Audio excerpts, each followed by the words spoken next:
LeBron James just put up a masterclass on his 38th birthday. I mean, just absolute dominance, just a dominant performance. You know, it's we're down by 15 in the first half, and we ended up winning this game. He started off 1 for 6, I believe, 1 for 5, 1 for 6. He ended the game 18 for 27. I'm not good at math, but that's well above 50% field goal percentage.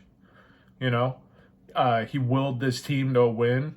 Dude's 38, 38th birthday, played 40 minutes, you know, to beat a statistically a better Hawks team, record wise. What he did is phenomenal. I mean, I'm still mind blown that people take him for granted. Like, they have this weird hatred towards him. And I kind of understand it as Kobe's my GOAT, right? Like, when I say that, I mean, he's my guy. Like, Kobe is my favorite player of all time. It doesn't mean I think he's the best to ever do it. He's just my GOAT. And there was before the Twitter sphere and there was this Kobe LeBron kind of hate thing, and I fell into it. And it wasn't until LeBron was on the Cavs and I saw what he did in 2016, and then I kind of I started to really appreciate him more. I knew he was amazing, right? But I really started to appreciate him more. And then he became a Laker, and I was very happy that he became a Laker, But I mean, what he's doing at 38, man, I just it's never been done before. It's not even close.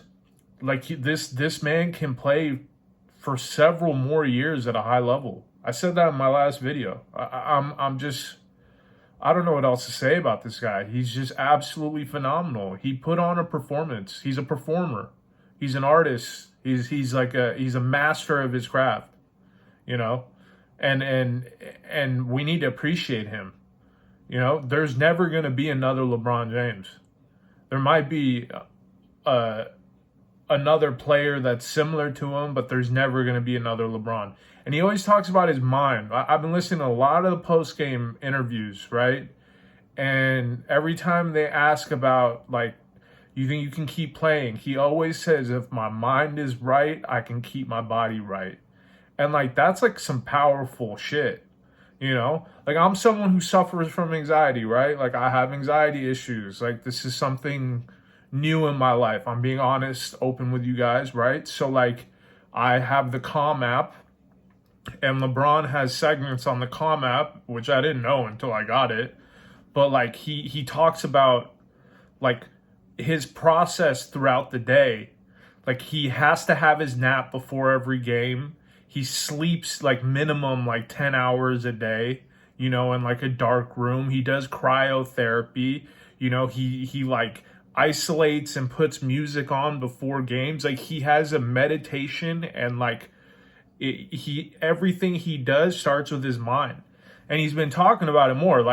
He's never really talked about it the way he does now. And I think because he's getting older, his body is declining. He's an older player, but it's just declining way slower than it should be. So it's just interesting to me that how important he thinks that is. And I agree with him, we're nothing. We're nothing without a good night of sleep. I don't function without good rest. I have a better day when I have a good night of sleep. I'm sure LeBron slept like a baby last night. You know what I mean? And that's why he was able to put up a performance the way he did. I'm sure he had a wonderful nap before the game. You know what I mean?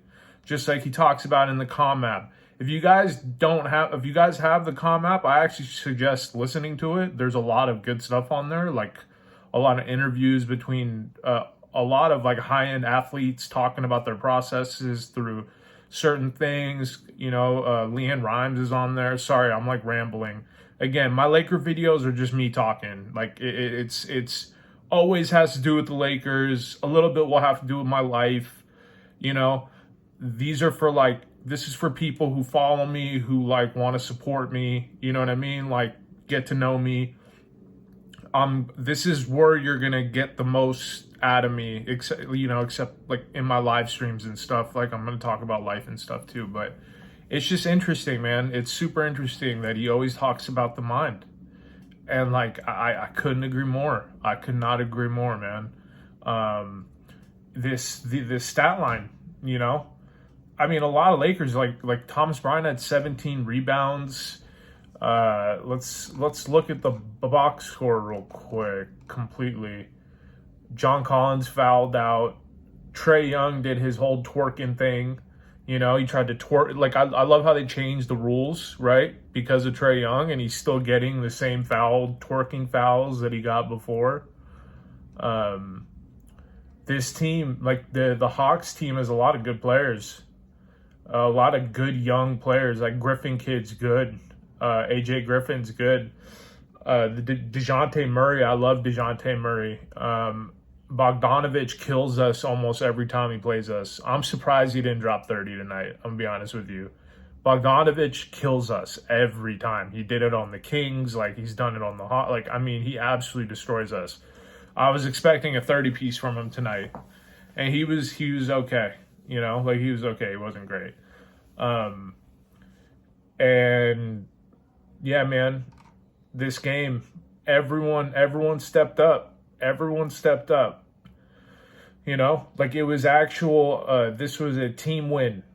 LeBron had, we wouldn't have won without LeBron scoring 47 points, but in terms of like overall like production, like everyone contributed on this, This was like everyone contributed, and then Austin Reeves had his worst game of his professional career, which is kind of funny how that works. Like, he's usually the most dependable, reliable, and then this game, he was absolutely awful. Like, he made a lot of bad decisions. He threw, like, bad passes. Like, he either, like they would have ended up or could have ended up turnover-type passes, like, way too high. He was 1 for 13, 1 for 9 from 3. He hit both his free throws, but, like, he only had 2 turnovers, but it could have been more, But yeah, man, I'm mind blown. I want to see this team healthy. Like, I want to see Thomas Bryant and Anthony Davis together, man. Like a Thomas Bryant, Anthony Davis, LeBron front court. That's a lot of like athleticism and a lot of length, and like we'd be able to take. Like it would be an advantage, because our backcourt's so small, like having such a big front court would be like a defensive and offensive advantage, and we would be a lot better because of it. I really wish we would. I want LeBron. I know he's more of a 4 now, just from like his body type and his age. But if we could put him at the 3, AD at the 4, and Thomas Bryant at the 5. AD and LeBron are interchangeable anyways, right? It's like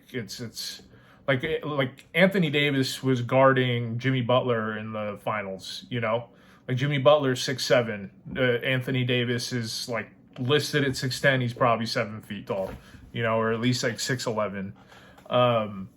But yeah, I want to see that, man. I don't know what apparently AD is ramping up, or like, again, Lakers are very cryptic about what they say with injuries. Like, we never know what they're talking about. Ramping up can mean he'll be ready in a month, or like we might not see him the rest. Like, I have no idea. We might not see him the rest of the season. Like, I don't know. But we need a trade. I'm going to say that all the time. Russell Westbrook needs to go. He was really good today. He was also really bad and made a lot of bad decisions like usual. He comes in a lot and turns the ball over immediately. Like, that happens a lot where like he literally checks in and turns the ball over, like first possession. And we usually check him in because we need some energy on the floor, and then he just sucks energy out of the whole place. Like, whatever, like the whole team, he sucks energy out, and then he'll kind of like ramp up and then get energy back in. But like, we put him in there to put some energy out on the floor, some speed, some athleticism, And then he like a lot of the times, man, he checks in, he turns the ball over. He turned it over twice the other night in a row, you know? Again, Laker videos are always me rambling. I'm going to talk about the team. I'm going to talk about the specific game. I'm going to talk about the overall team, the front office, you know, and like, again, LeBron, man, this is greatness that we just seen. I just witnessed greatness. I witnessed one of the greatest to ever do something incredible, you know? He like his birthday record is 48 points, which is funny enough against the Atlanta Hawks. He scored 47 tonight on his 38th birthday. I mean, I guess if they could have fouled him and he could have scored 49, but they didn't. He just dribbled it out. But I don't know.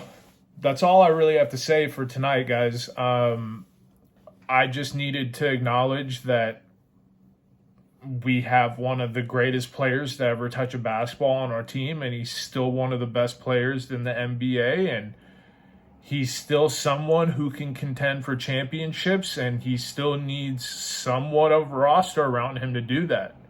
And we need the front office to make that happen. I need Rob Pelinka, Jeannie Buss, whatever cook in the kitchen, the Rambis, I don't know who runs anything.